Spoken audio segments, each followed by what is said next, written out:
Recently, we witnessed two significant strategic messaging failures by global brands.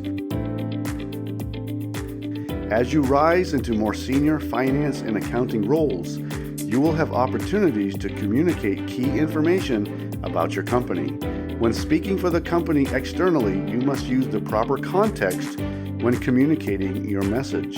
Messaging that lacks empathy or seems to be out of touch is risky and potentially brand damaging. Consult your communications team before going off script to ensure that you don't offend your customers. Please enjoy the episode. Welcome to the Finance Leader Podcast, where leadership is bigger than the numbers. I am your host, Stephen McLean. This is the podcast for developing leaders in finance and accounting. Please consider following me on Twitter, Facebook, Instagram, and LinkedIn. My usernames and the links are in this episode's show notes. Thank you. This is episode number 122, and I will be talking about strategic messaging failures. Journalist and author Germany Kent said, "You are responsible for everything you tweet and retweet." I am going to talk briefly about recent strategic communication failures by two huge and well-recognized global brands, and that's Kellogg's and Wendy's. You probably already heard about these two incidents.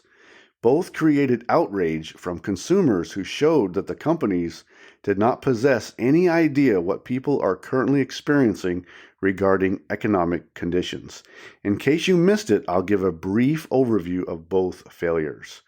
The Kellogg CEO, Gary Pilnick, suggested that families who are experiencing the reality of higher food costs can have cereal for dinner.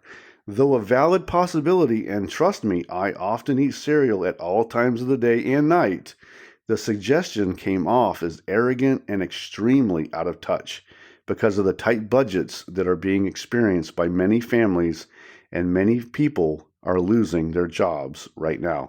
Inflation and higher food costs are real and should not be taken as some whimsical issue. Pilnick tried to explain later that he was merely advertising his cereal brand, but the damage was done. Another failed strategic messaging incident came from Wendy's. Now, Wendy's announced a new pricing model that was reported as a surge pricing model similar to ride-sharing apps. The initial reporting may have been wrong, but the damage was also done there too. Wendy's did not communicate early what could be perceived as a pricing model that looked like it would take advantage of you. Wendy's did say that the new pricing model is supposed to reduce prices to entice customers in.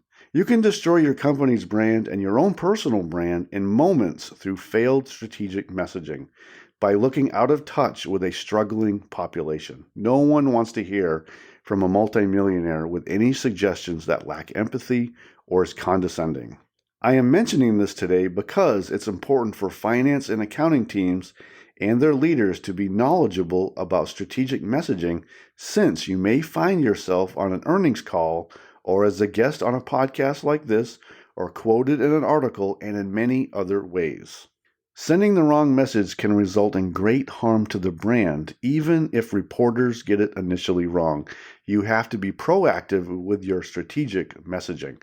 I want to address a few strategic messaging concepts. I am no expert in strategic communication, but I do want to share a few thoughts that can help. I do want to bring this topic up again later in another episode.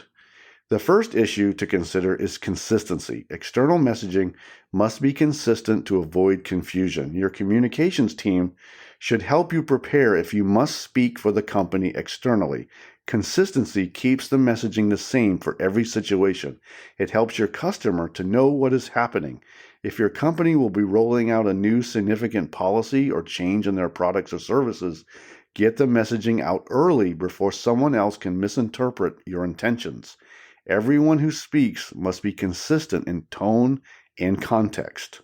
Next is to communicate your value as a company. Your offers, products, and services must communicate ethics, empathy, and understanding. How can you help your customer with the struggles they are facing? How does your company's values align with your customer and the population in general? I also recommend that you connect with your audience at a personal level and don't alienate them. Try your best to understand your customer and what they are facing in this world. Connect and understand. Know their challenges and problems and show them solutions that actually mean something.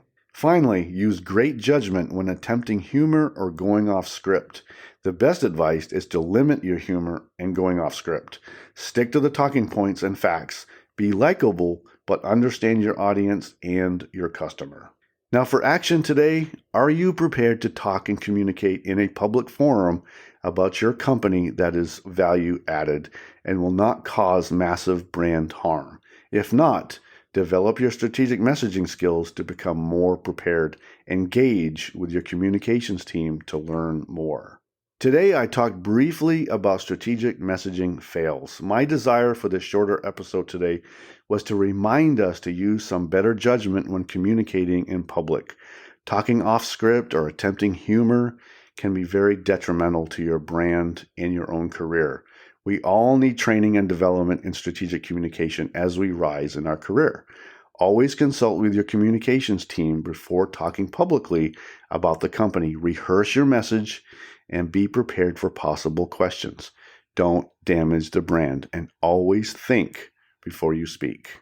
I hope you enjoyed the Finance Leader Podcast. I am focused on helping this community to become more confident finance leaders capable of transforming organizations. You can find this episode wherever you listen to podcasts. If this episode helped you today, please share with a colleague and leave a quick written review.